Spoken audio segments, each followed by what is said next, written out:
partager ensemble le cœur du cœur. Ce lieu d'amour, cet espace d'amour que nous sommes, qui englobe tout de façon permanente, qui est là.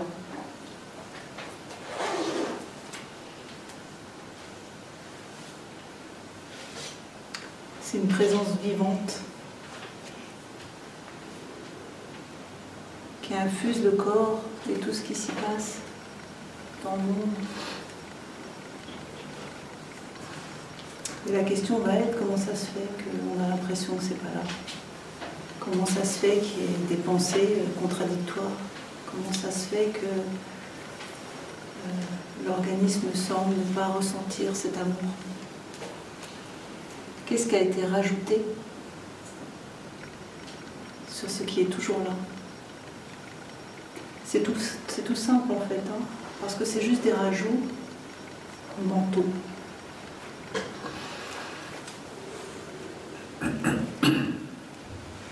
Donc n'hésitez pas pendant le week-end à partager ce que vous vivez, puis on va regarder ensemble qu'est-ce qui est rajouté, tout simplement, quelles sont les pensées qui viennent faire croire que ça obstrue cet amour qu'elle a tout le temps. Alors on peut l'appeler joie, on peut l'appeler amour, on peut l'appeler paix. Ça va dépendre de chacun, et puis surtout des moments aussi qui sont vécus. Mais c'est une seule et même présence qui prend des couleurs différentes. Il y a ressentir l'amour, la présence, la paix, etc. Il y a être la présence, la paix, l'amour. Ne vous arrêtez pas à ressentir. Il y a à réaliser qu'en fait, il n'y a pas de différence entre le ressenti et ce que nous sommes. En fait, ce que dit Gérard, c'est que ce n'est pas un ressenti extérieur, c'est la nature même des phénomènes. C'est notre nature. Alors ce qu'on dit c'est notre nature, clairement ça veut dire que nous sommes de loin pas réductibles à cet organisme, quel que soit son prénom.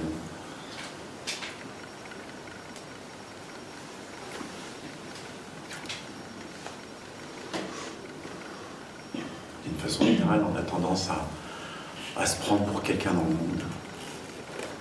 Et c'est l'erreur. Nous sommes ce sans limite, ce hors limite, hors temps.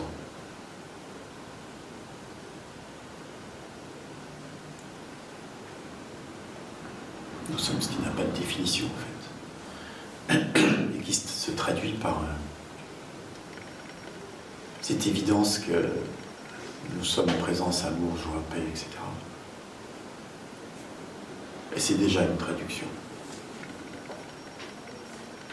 Alors là, on parle, mais en fait, ce ne sont pas des paroles. C'est quelque chose qui est vivant ici, quoi.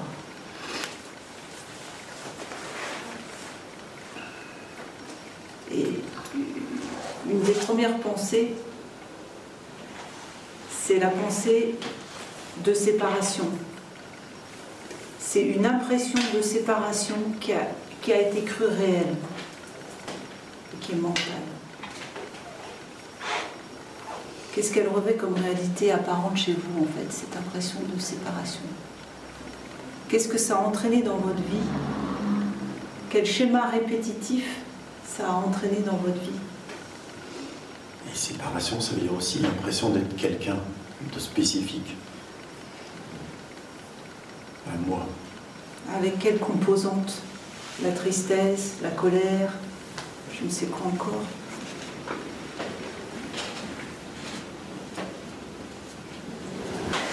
Vous pouvez constater que quand le système mental n'est pas à l'œuvre, c'est juste tranquille, déjà tranquille. Qu'est-ce qui est tranquille? Quand on dit c'est tranquille, qu'est-ce qui est tranquille? À vous la parole.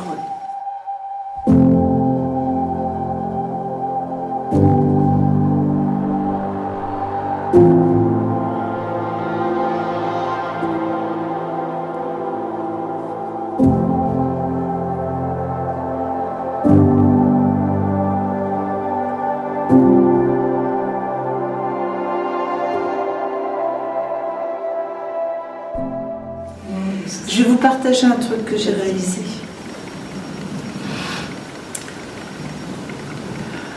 L'impression de séparation a entraîné tout ce qu'on a dit tout à l'heure. En fait, ce que j'ai vu profondément, c'est que l'être humain,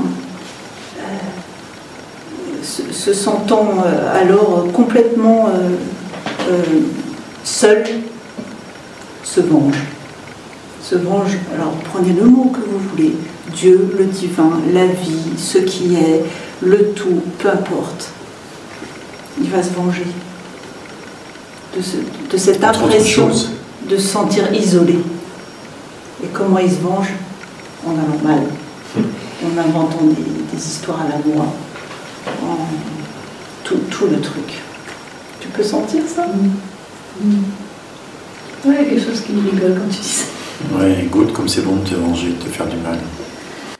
Peut-être vous pouvez regarder dans votre intérieur, qu'est-ce qui joue, qu'est-ce qui se joue comme ça? On a tous les défauts, ce qu'on appelle défauts. Tous les défauts.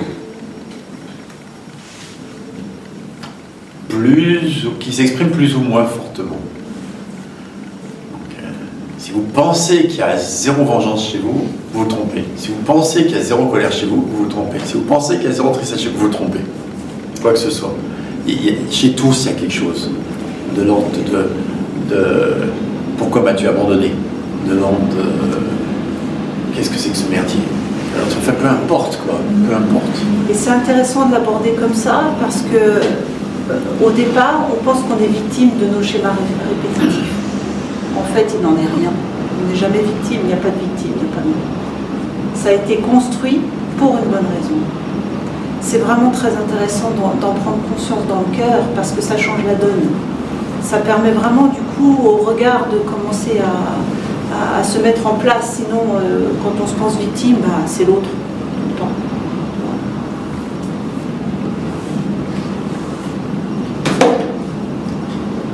Il ne s'agit pas de se fustiger parce qu'il n'y a pas de moi, mais en fait c'est l'impression de séparation qui entraîne ça.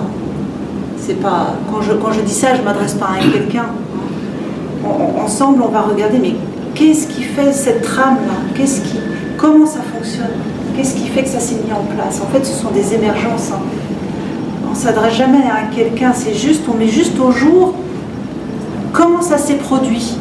Cette impression de séparation, qu'est-ce qu'elle a entraîné dans nos vies? Comment ça se manifeste? Et c'est cette mise au jour qui est le début de la fin. Qui est le début de la libération en fait. Parce qu'il n'y a rien à enlever, on dit souvent il n'y a rien à enlever, il n'y a véritablement rien à enlever. Il y a juste à voir clair. Être avec ce qui est là. Moi je veux bien regarder quelque chose, là ça résonne. Il y a comme une maltraitance physique qui est vue bien sûr, et soit avec la nourriture, pas manger à ma faim, de fumer alors je sais que le corps il n'en peut plus, de prendre un verre de vin alors que les intestins ils n'en peuvent plus. Et malgré que ça sait que ça ne veut pas, ça fait quand même. De quoi tu te venges?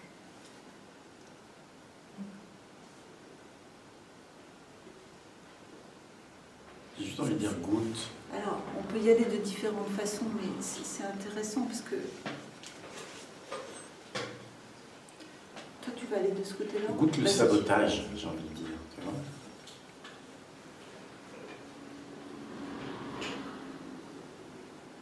goûte comme c'est bon de dire non.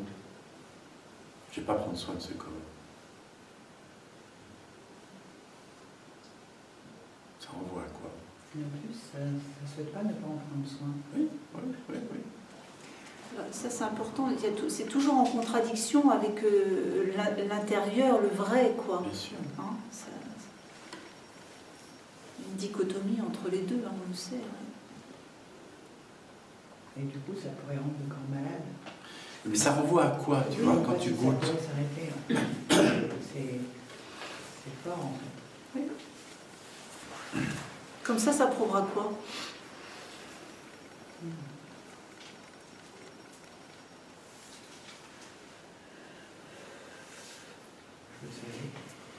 Je le savais. Que vous savez Que tu savais quoi?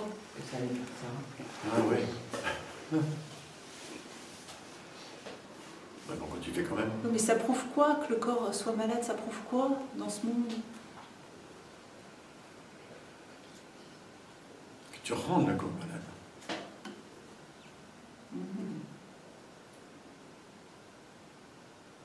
C'est pour ça que je n'ai pas tout à fait comme Oui, Marion. non, mais tu Je as vais, raison. je vais du côté de goûter, parce que si tu goûtes maltraiter le corps, tu vois, forcément quelque part c'est bon, sinon tu aurais déjà arrêté depuis longtemps. Même si le plaisir n'est pas conscientisé, il est forcément là. Tu vois, goûte comme c'est bon de maltraiter le corps.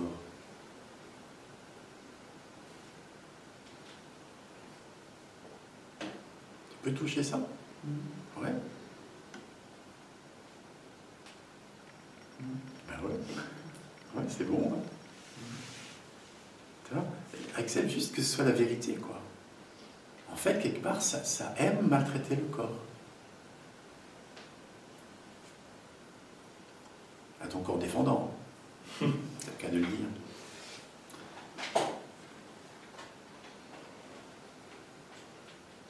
Toi, ne rentre pas dans le jugement, dans la critique, dans la c'est pervers ou je sais pas quoi. Non, juste goûte. Juste goûte comme c'est bon de maltraiter le corps.